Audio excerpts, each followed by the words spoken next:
Hello, YouTube. I want to tell you today a very interesting story that goes back over 100 years.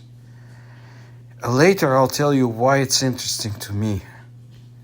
But this has to do about the time long before the term flying saucers appeared, and few people actually even today know about this case. And those that write about it, they don't have all the details that I was able to collect. It happened at the end of January 1917 in Vaara in North Karelia. And this is the territory that belongs now to Russia. But at that time it was the territory of the country of Finland. A local woman, Ani Latu, was abducted by aliens in those final days of January.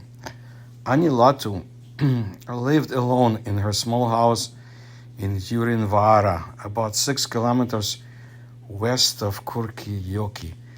Kurkijoki I'll talk about later also. But let's go to this case first. She disappeared for a few days, and the villagers decided that she had gone to visit her daughter. But when she came back, she told an incredible story.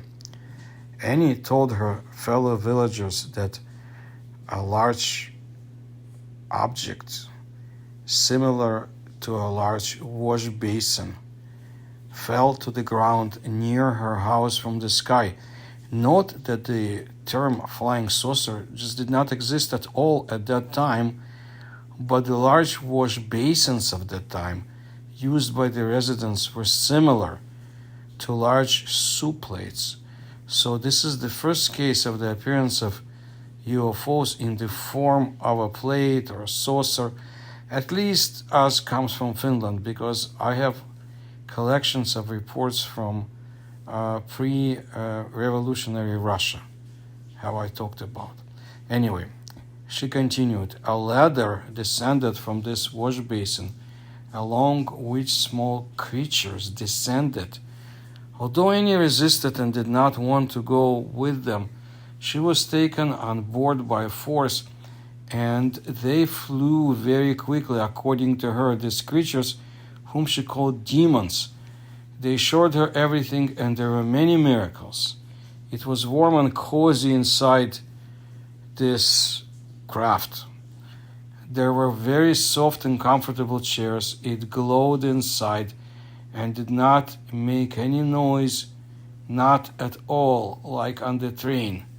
Ani Latu said that she was lifted above the world and even between the stars, and somehow she could understand the language of the small creatures, although she did not speak to them.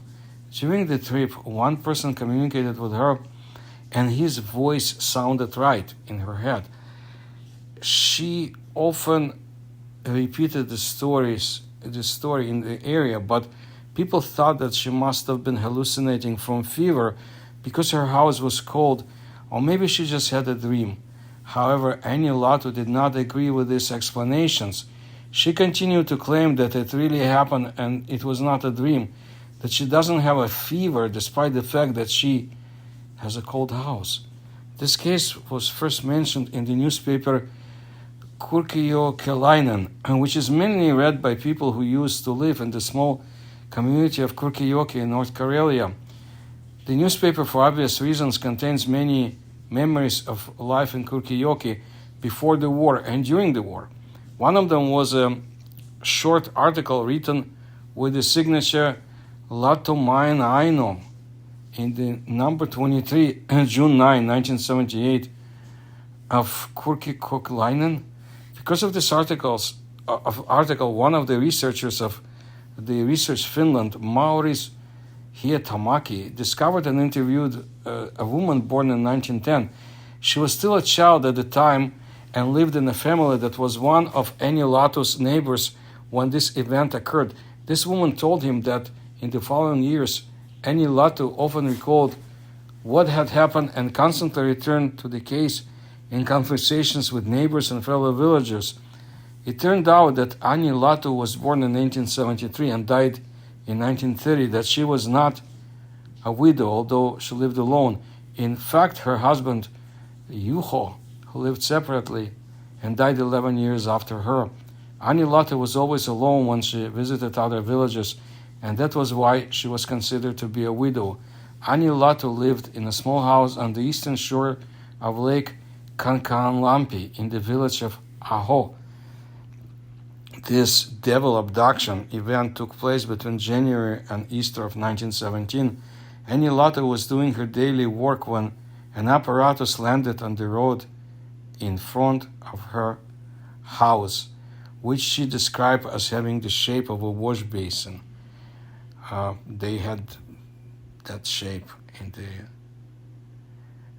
villages at the time. So this was the case. I mean, I find it very interesting about the ladders. I mean, I would no other means for advanced travelers, interstellar or wherever they came from, to use, but let's leave it at that. The Kurkioki, I'm very interested in this vicinity because in my books I have covered very interesting cases from, I believe 1928, about the same locality, very dramatic cases about UFOs landing, about strange creatures sighted, and I will do a separate video about this. Karelia is a very interesting subject for me because a lot of sightings have been going on in Karelia and also North Russia. Outside of that, and now you can find them in my video, but I'll tell you more in the future. It's a very, very interesting part of Russia and, of course, Finland and the territory that used to be Finland. And Karelia has quite a lot of interesting phenomena, paranormal too, not only ancient strange petroglyphs, but also creatures sighted there and more.